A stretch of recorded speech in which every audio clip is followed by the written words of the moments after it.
Hello, नमस्कार, प्रणाम, good morning, good afternoon, good evening.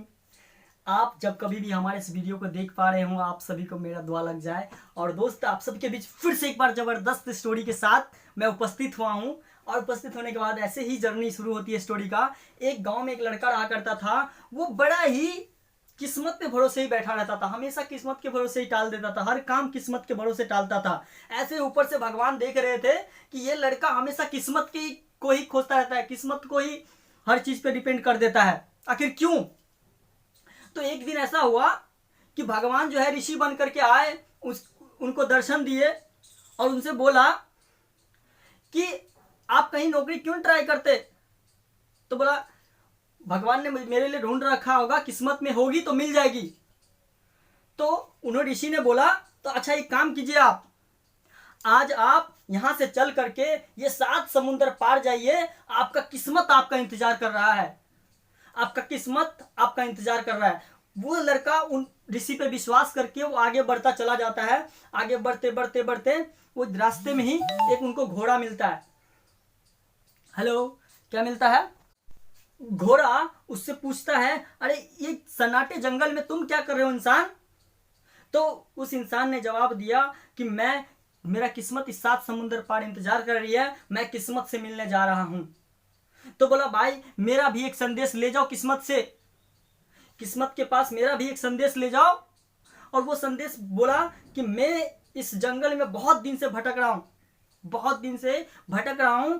आखिर कब तक मेरा कोई सवारी करेगा? ये सवाल करना किस्मत से, और जो जवाब मिले आकर के बता देना। बोला ठीक है। और वो लड़का और आगे चला गया। और आगे जाते जाते फिर उनके रास्ते में एक और मुश्किलें खड़ी होती है। और वो मुश्किलें एक परी होती हैं। वो परी इतने घने जंगल में वहां पे रहता है। वो लड़का जो है, वो लड़का पूछता है उन परी से कि आप इतने घने जंगल में आप यहाँ पे क्या कर रहे हैं?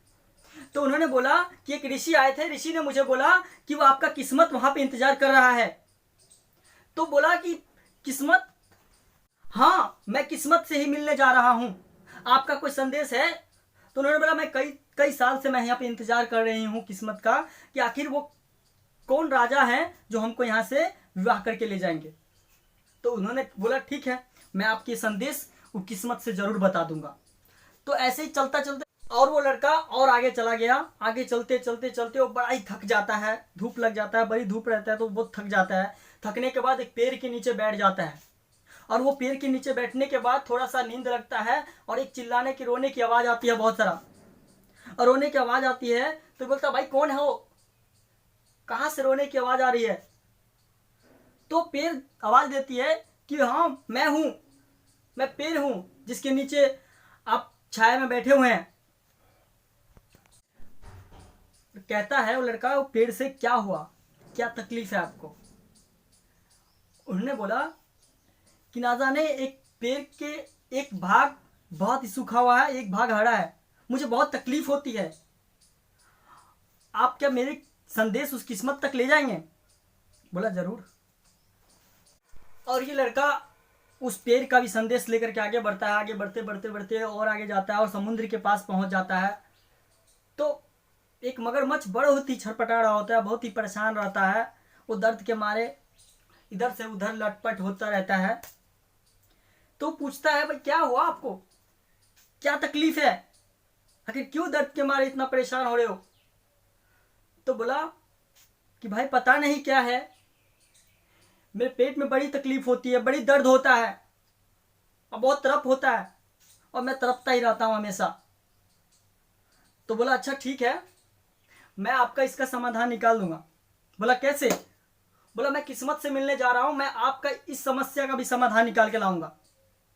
तो बोला ठीक है, आप सिर्फ हमको ये समुंदर पार करवा दीजिए। तो मगरमच्छ पे बैठ गया वो लड़का। बैठने के बाद आगे चलता गया चलता गया। और वो फिर से जो बाबा वहां मिले थे, जो ऋषि वहां मिले थे, उनको जिन्होंने रास्ता बताया था कि 7 समुद्र पार वहां पे इंतजार करना कोई, तो सेम उन्होंने देखा कि सेम वही ऋषि वहां पे थे जिन्होंने उनको सलाह दिया था कि आप उस पर जाइए। तो फिर से ऋषि से पूछे कि आप तो बोले थे किस्मत आपका इंतजार कर रहे हैं, आप तो आप हैं यहाँ पे। तो बोला आप बताओ रास्ते में आपने क्या क्या देखा और किस किस चीज़ से आपकी मुलाकात हुई। तो उन्होंने बोला पहला मिला घोड़ा मिला, उसके बाद आगे एक परी थी वो इंतज़ार कर रही थी किसी राजा का, और आगे गया पेड़ बड़ा ही परेशान था, एक और आगे गया तो मगरमच्छ बहुत ही परेशान है। तो बोला सबसे पहले आपको एक सोल्यूशन बताता हूँ मगरमच्छ का। मगरमच्छ के पेट में इसलिए दर्द है कि कई साल पहले एक रानी को उन्होंने खा लिया था और वो खाने की वजह से उनके गहने उनके पेट में चुभता है, इसीलिए उसको दर्द होता है। तो ये समस्या आप ऐसे समाधान कर सकते हैं, इसको उठाइएगा और उसको बोलिएगा मुंह खोलने के लिए, वो उसका दर्द ठीक हो जाएगा। बोला ठीक है। तो फिर से वापस फिर पेड़ आएगा आपके सामने। तो पेड़ में कई साल पहले खजाना छुपाया गया था पेड़ के नीचे।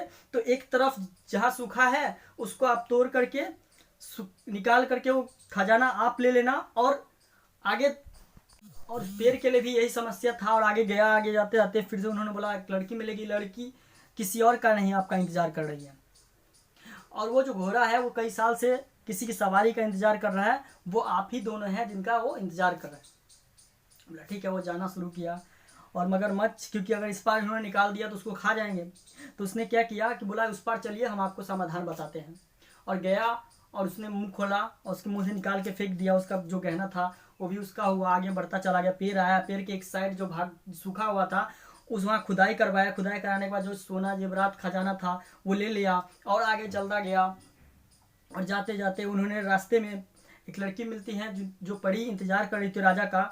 वो राजा उन्होंने बोल दिया उनको कि आप हमारे साथ चलिए, और ऐसे ही चलते चलते फिर घोड़ा मिला, और घोड़ा मिलने के बाद उन्होंने बोला कि अब हमारा सफ़र ख़त्म हो गया।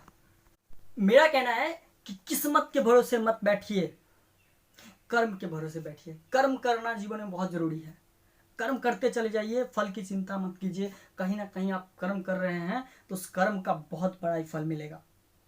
बाकी अगर आप सभी को ये वीडियो अच्छा लगा हो सब्सक्राइब और लाइक जरूर कर दीजिएगा। बाकी thank you so much and अपना ख्याल रखिए।